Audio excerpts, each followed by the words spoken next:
Muy buenos días, les damos la más cordial bienvenida a este tiempo devocional y les invito para que continúen con la lectura de la Biblia en un año. Hoy es 26 de mayo del 2021 y vamos a leer Romanos capítulo 1, 16 al 32, Romanos 1, 16 al 32, primer libro de Samuel capítulo 8 y Salmo 65.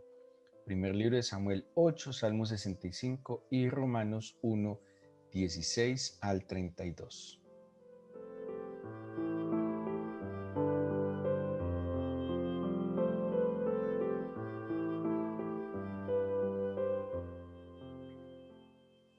El día de ayer empezamos a leer un libro extraordinario en el Nuevo Testamento. Eh, Pienso yo que es uno de los libros más complejos y de más profundidad doctrinal y teológica que tiene el Nuevo Testamento. Hoy vamos a leer desde el versículo 16. Ayer Pablo saludaba, se presentaba ante los romanos, una iglesia que hasta este momento él no conocía presencialmente, solo por referencias. Y, y aquí empieza a hacer una exposición extraordinaria de, de lo que es la fe, la justicia, la misericordia. Dice el versículo 16 y 17. Porque no me avergüenzo del Evangelio, porque es poder de Dios para salvación a todo aquel que cree, al judío primeramente y también al griego. Porque en el Evangelio la justicia de Dios se revela por fe y para fe, como está escrito, más el justo por la fe vivirá. Bueno, estos dos versículos abarcan la esencia, diría yo, de lo que va a ser toda la epístola que Pablo le escribe a la iglesia de los romanos. Y aquí hay tres conceptos fundamentales que tienen que ver con el don que el Señor nos ha concedido a través de nuestro Señor Jesucristo. Y el primero de ellos es la salvación. Y dice, no me avergüenzo del Evangelio porque es poder de Dios para salvación. Cuando Pablo, yo les decía ayer que cuando él escribe esta carta ya llevaba un tiempo caminando con el Señor Jesús, ya había vivido muchas situaciones, ya a estas alturas había sido encarcelado, apedreado, había sido humillado, había sido expulsado, eh, había sido flagelado, se habían burlado de él y en varias ocasiones tuvo que huir por su vida. Así que cuando Pablo dice, no me avergüenzo del Evangelio, pues tiene toda una experiencia para decirlo, porque ha enfrentado todo el oprobio, toda la adversidad, todas las situaciones contrarias que pueden venir por el anuncio del Evangelio. Pues eh, digamos, no tendría sentido que alguien diga, no me avergüenzo del Evangelio cuando ni siquiera su entorno inmediato identifica que es creyente, que es cristiano. Eh, no me avergüenzo del Evangelio, es que yo expreso abierta y manifiestamente mi fe en el Señor. Pero él no se avergüenza del Evangelio por tres razones fundamentales muy, muy importantes. La primera de ellas, porque el Evangelio es poder de Dios para salvación. Y hemos venido estudiando en estos últimos tiempos que el Evangelio es una buena noticia, es un buen mensaje. Y el buen mensaje se resume más que en una doctrina, más que en una ideología, se resume en una persona y es Jesucristo. O sea que Jesucristo es el buen mensaje, Jesucristo es el Evangelio. No se trata de dogmas, no se trata de normas, no se trata simplemente de códigos éticos y morales, sino que la persona misma de Jesucristo es el Evangelio. Así que quien se avergüenza del Evangelio no se está avergonzando de una iglesia, no se está avergonzando de una denominación, de una entidad, sino que se estaría avergonzando de Jesucristo mismo, ¿sí? Que Él es el Evangelio como tal. Y dice, yo no me avergüenzo porque primero es poder de Dios para salvación, salvación. Cuando nosotros miramos nuestra sociedad, cuando nosotros miramos nuestro entorno, claramente podemos identificar que estamos en medio de una sociedad perdida. ¿Por qué sabemos que está perdida? Porque, como decía aquel cantante de música de baladas románticas, la gente no sabe a dónde va. La gente cada día se levanta y está esperando a ver cómo reacciona. Es como una tendencia reactiva en las personas. Tal vez se suspenden sus preocupaciones, su ansiedad, su tristeza, eh, sus miedos mientras duerme. Y eso que muchas personas ni durante la noche logran conciliar su alma, logran acallar su alma. Al siguiente día se levantan tal vez sin sentido, sin propósito y esperando a ver quién le dirige la vida. El ser humano fue diseñado para depender, es innegable y es indudable. Quien diga que es completamente independiente se engaña a sí mismo, porque el ser humano por diseño original fue diseñado para depender. El punto está es de quién dependo, a quién le voy a ceder el control de mi vida. Y por eso Jesucristo espera pues que le entreguemos el control y la dirección de nuestra vida, porque ¿quién más que el Creador? ¿Quién más que el Salvador? ¿Quién más que aquel que nos amó con amor eterno tendrá el mejor destino y camino para nosotros? O yo me someto voluntariamente al Señor o me voy a someter voluntariamente a cualquier otro que haga con mi vida lo que quiera. Hace muchos años le escuchaba a alguien: quien no tiene agenda, otro lo agenda. Y aplicándolo a este contexto, pues quien no se sujeta a Jesucristo, quien voluntariamente no depende del Señor, pues otro lo va a obligar a depender. Entonces, por eso la gente depende de los bienes materiales, del consumo. Por ejemplo, aquel que tiene capacidad económica, él cree que él hace con su dinero lo que quiere. Él cree que tiene libertad financiera porque compra lo que quiere cuando quiere. Qué pesar, eso es un engaño, porque sabemos muy bien que las compras son estimuladas, motivadas. Hay todo un sistema de mercadeo que lleva a que las personas consuman desmedidamente sin sentido y que gasten su dinero no en lo que ellos quieren, sino en lo que la sociedad de consumo y las empresas que saben, han investigado y trabajan en mercadeo lo están obligando a comprar. O explíqueme por qué. A veces las casas se llenan de una cantidad de cosas inútiles, inoficiosas, caras, que después se piensa: ¿y yo por qué compré esto?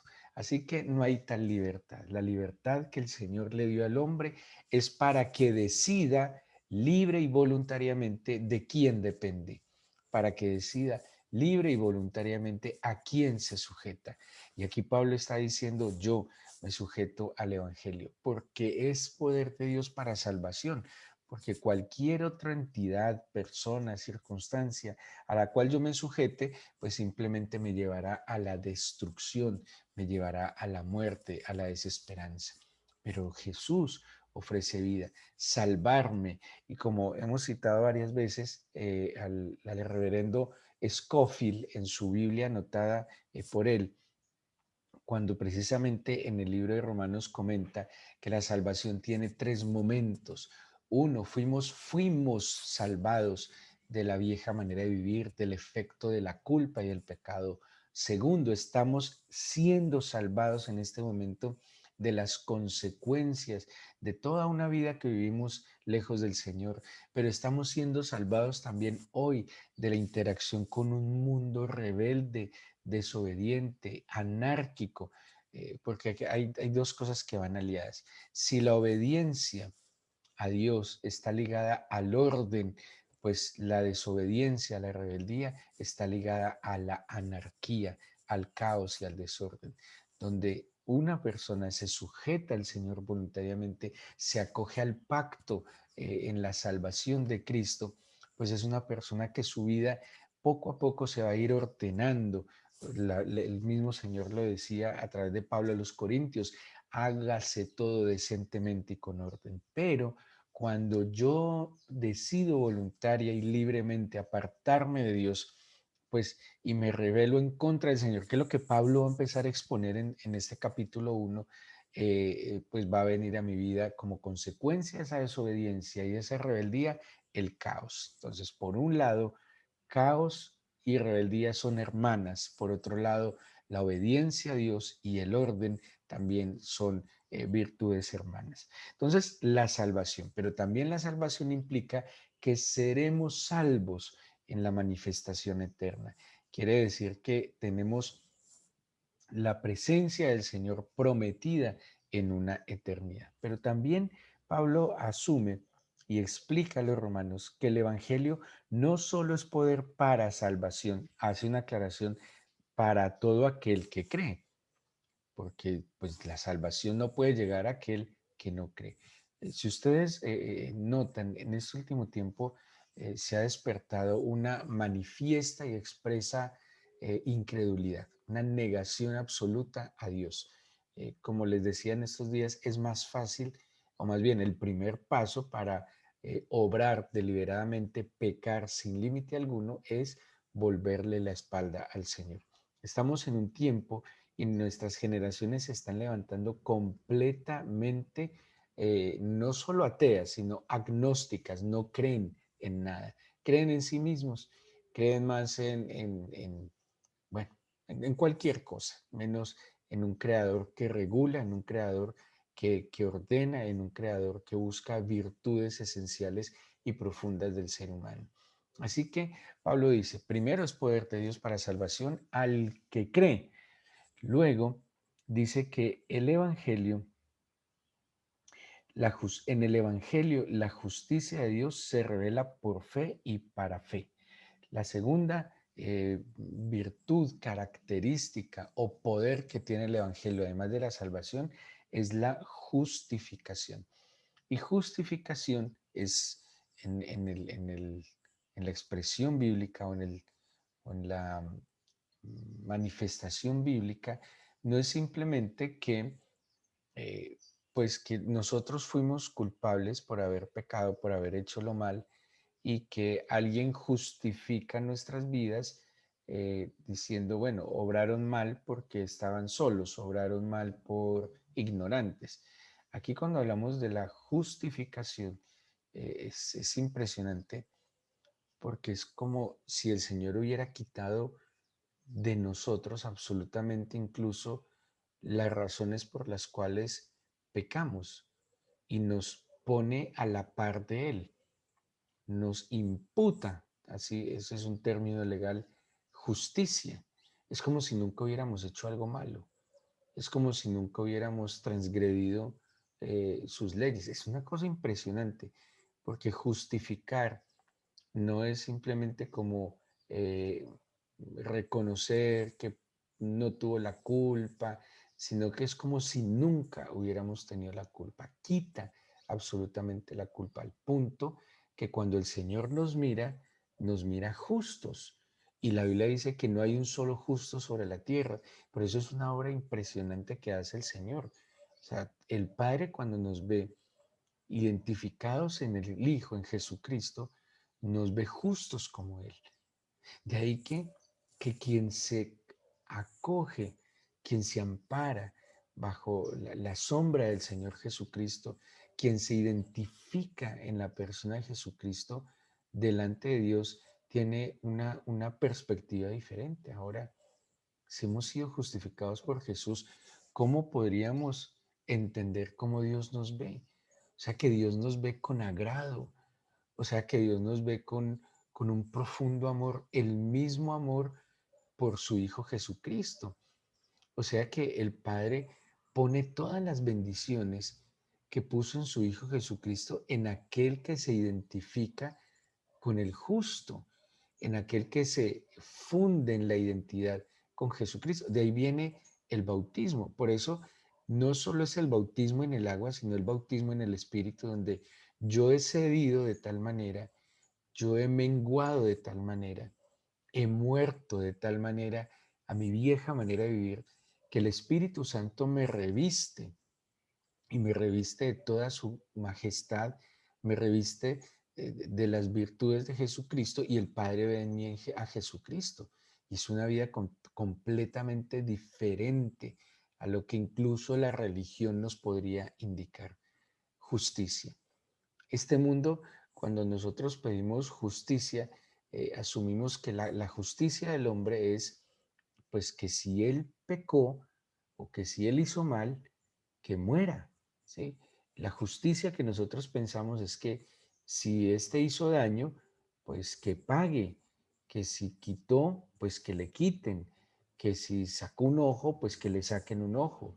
Esa es la justicia del hombre. Y muchas veces nosotros pedimos esa justicia a Dios. Cuando le decimos al Señor, haz justicia, seguramente nos imaginamos a todos los actores de conflicto y violencia en una cárcel o muertos, pero la justicia de Dios es diferente. La justicia de Dios es que Jesucristo pagó por nosotros. Es que Jesucristo pagó nuestra condena. Es como si él hubiera ido a la cárcel, pues más, literalmente murió por nosotros. Así que pedir la justicia de Dios es pedirle al Señor que a todos los pecadores, que a todos los actores de conflicto y de violencia, los cubra con su gracia y los haga justos delante del Padre. No es pedirle que los mate, que los elimine, que los lleve al infierno, que los castigue. Por el contrario, pedirle a Dios su justicia es que les perdone, que tenga misericordia, que los cubra con el manto de su gracia y de su gloria, como lo hizo con nosotros. Nosotros éramos dignos de muerte. Habíamos hecho todo lo necesario para que fuéramos condenados. ¿Qué hizo el Señor? Nos cubrió, nos amparó, nos limpió y nos tiene hoy delante de su presencia. Esa es la justicia que deberíamos entender que hay que pedir para este mundo. Tiene más sentido que un bandido se convierta, que un impío se convierta y que al ver el resultado del Evangelio en su vida, diga como Pablo, no me avergüenzo del Evangelio, porque es poder de Dios para salvación, porque yo era ciego y ahora veo la luz, porque yo estaba perdido y ahora encontré el camino, porque yo estaba muerto y ahora vivo. Eso fue lo que Pablo entendió. Era más fácil para el Señor seguramente. Hagamos justicia con Pablo que persigue a los cristianos, que cuando se caiga del caballo se desnuque y se mate. Eso hubiera sido un alivio para muchos cristianos en ese momento. Pero el Señor no estaba pensando en los cristianos de ese momento, sino en los que se iban a convertir el día de mañana. Así que el Señor, cuando tumba a Pablo del caballo, no es para que se desnuque y se muera, sino para que se baje de su arrogancia, de su orgullo, para que salga de ese camino engañoso y perdido en el que estaba. Y Pablo, encontrando la salvación, se convierte en un instrumento para la salvación. Piensen en verdad, ¿cómo no sería de útil una de estas personas que niegan al Señor, que actúan con locura y violencia y que con esa misma pasión que actúan para el mal en su ignorancia y en sus tinieblas, actuaran para la conversión de muchas almas? Eso es justicia y esa es la justicia que llegó a nosotros. Por eso Pablo dice, no, yo no me avergüenzo del Evangelio. Yo cómo me voy a avergonzar de algo que me salvó, cómo me voy a avergonzar de algo que me justificó, que debiendo ser yo digno de muerte y de destrucción, el Señor me hace tan justo como Él. Y la tercera connotación poderosa del Evangelio, dice Pablo, porque se revela por fe para fe, como está escrito, mas el justo por la fe vivirá. Y esa es la única manera, y esa es la única forma como nosotros hemos de vivir en esta vida. No por vista, dice la Biblia, sino conforme a lo que escuchamos de parte del Señor. Vivimos por fe y para fe y en fe. Caminamos poniendo los ojos en el invisible. Caminamos con la esperanza puesta en el Señor, no solo de una eternidad, sino con una esperanza puesta aquí y ahora, de que Él ha prometido sanidad, restauración, protección, provisión. y que el que lo promete es fiel y justo y así también lo hará. Que Dios lo que dice con sus labios lo hace con sus manos. No tenemos otra manera de vivir sino por fe, para mantener la esperanza viva, para mirar con cara descubierta hacia el mañana. El mañana, nuestro futuro está en las manos del Señor. Y hemos de levantarnos con certeza, con seguridad, con confianza de que nuestras vidas están en sus manos. El justo, dice el libro de Hebreos, la epístola de Hebreos, el justo vivirá por fe. Y dice, y si volviere atrás, no agradará mi alma. La única manera de agradar al Señor es que caminemos en fe, con fe y por fe. No nos avergoncemos del Evangelio. Es poder de Dios. Y el Evangelio es poder de Dios hoy para salvar. El Evangelio es poder de Dios hoy para justificar. Y el Evangelio es poder de Dios hoy para vivir y caminar por fe. Hoy publiquemos las buenas nuevas. Hoy seamos agentes de bien, de bendición, de bondad. Hoy hagamos actos de generosidad donde el Evangelio se propague. Hoy no nos avergoncemos del Evangelio. Avergoncémonos más bien de participar de la violencia, del celo, de las posturas, avergoncémonos de polarizar nosotros también la situación de nuestra ciudad, de nuestro país. Avergoncémonos de pecar, avergoncémonos de negar al Señor, pero el Evangelio no nos avergoncemos. Que hoy nosotros publiquemos buenas nuevas, y publicar las buenas nuevas es que mostremos a Jesucristo en nosotros, en nuestras actitudes, en nuestros actos, en nuestras palabras, en la manera como trabajamos, en la verdad, en la integridad, en la diligencia, en el amor, en el buen trato a aquellos que están cerca de nosotros. No nos avergoncemos del Evangelio, que es poder de Dios y que lo único que puede sanar, salvar, tal vez ya no toda la sociedad, pero sí al individuo, a nuestros niños, a nuestros jóvenes, a los ancianos, a los adultos, es el Evangelio, las buenas nuevas que están plenamente en Jesucristo. Pidámosle a Dios entonces que tome este día y el control de nuestros corazones. Bendícenos con tu presencia y que estemos convencidos de el poder que ha llegado a nuestras vidas y corazones. Uno, al haber sido salvos, al haber sido justificados y al haber recibido la medida de fe para caminar de la única manera posible de hacerlo en este mundo, por fe y para fe. Porque como lo define el Nuevo Testamento, la fe es esa convicción interna, es esa persuasión interna a confiar. Fe es estar persuadido de confiar en aquel que me amó y que ha dado su vida por mí. Por eso, Señor, toma mi corazón y déjame hoy anunciar, déjame hoy ser instrumento de paz, de esperanza. Déjame hoy ser parte de tu esperanza para este mundo. Que yo esté en tus manos, que yo proyecte y refleje tus virtudes, que yo te dé a conocer donde quiera que esté. Nuestro país, nuestra ciudad, que está esclava de la ignorancia, del odio, del resentimiento, de la maldad. Hoy te pido que te levantes, Señor. Y no puedo decir a favor de tu pueblo, no, a favor de toda esta nación, de tantos niños, jóvenes, esclavos, sin esperanzas, que no valoran su vida, tantos adultos que no valoran su propia vida, de tantos ancianos que han perdido también las esperanzas.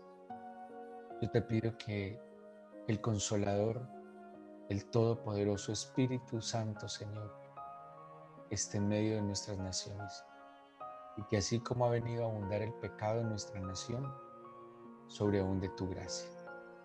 Bendícenos con tu presencia, guárdanos, ampáranos y permítenos con orgullo, con este orgullo que Pablo expresa, nosotros también expresar la alegría, la felicidad de ser portadores del Evangelio, decir orgullosamente que soy cristiano, que he sido beneficiado por esta buena nueva. Te pido tu bendición, Señor, guarda, ampara y protege a tus hijos. Te lo pido en el nombre de Jesús. Amén.